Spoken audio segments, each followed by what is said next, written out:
In this brief video, we'll review the procedure that you would follow when you're setting up a patient, actually several patients.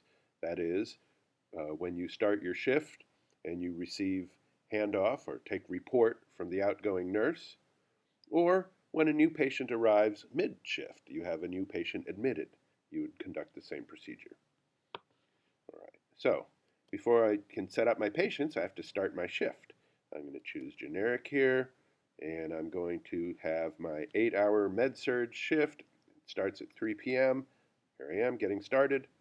Okay, now I'm going to set up my patients.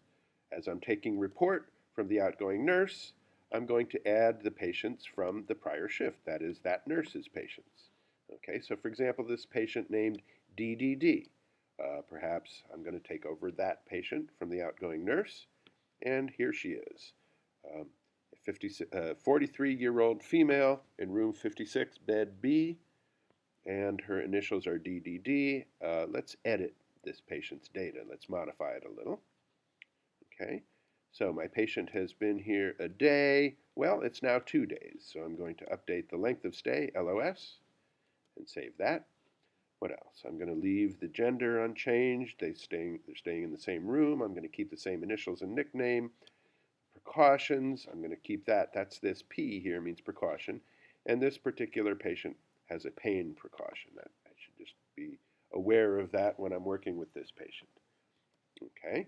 Now, protocols. These are little mini to-do lists that I would need to do for this patient. Now, the previous shift, she had a block procedure.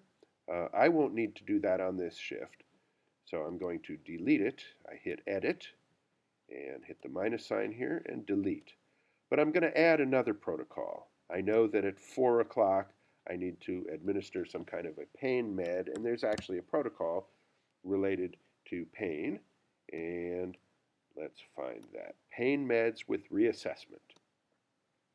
So here's my protocol, and what time am I going to do this protocol? Let's say I'm going to do it at 4 p.m. Remember, my shift starts at 3. So I'm going to set my protocol for 4. And there we go. Done. I've added that. Okay, now I could examine the tasks if I wanted to in this protocol. There are simply 2 of them. The first one is to actually give the pain med, and then 30 minutes later assess the control of pain, make sure it's working. So the main purpose of this protocol is to just remind me to go back and check after half an hour after giving the med. Okay, this patient is all set up. And here's my patient list. I've got 1 patient here. I could add another one. Let's say the outgoing nurse is handing off yet another patient to me. How about this patient named RER? There they are. This patient is an 87-year-old female. What is my goal with this patient? I'm going to modify that. Goal, let's say the goal is out of bed and to the chair. A modest goal, but worthwhile, important for this patient on this shift. They have a couple of protocols. Let's see what they are. This patient had some earwax. That's already been done, so let's take that one away. But the GI bleed, that's maybe still going on. Let's edit that one. It has these 7 tasks that I need to do to take care of my patient with GI bleed. And there's my protocol. That one is set up. That starts at the beginning of my shift. Okay. Now, let's add a new patient, one who is perhaps just admitted now or perhaps transferred from another unit.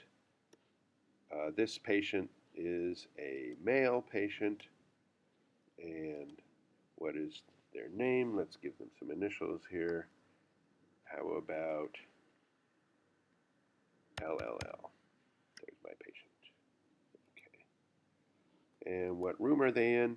They're in room 543 in bed A. And what else? Any precautions for this patient? Well, perhaps they have contact precautions. I have to watch out for transmitting infection.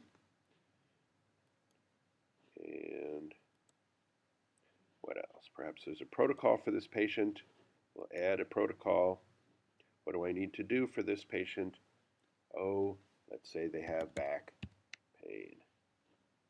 And what do we have here for back pain? Let's say we'll treat it as an emergency. 5 items in this protocol, and we're done. Okay.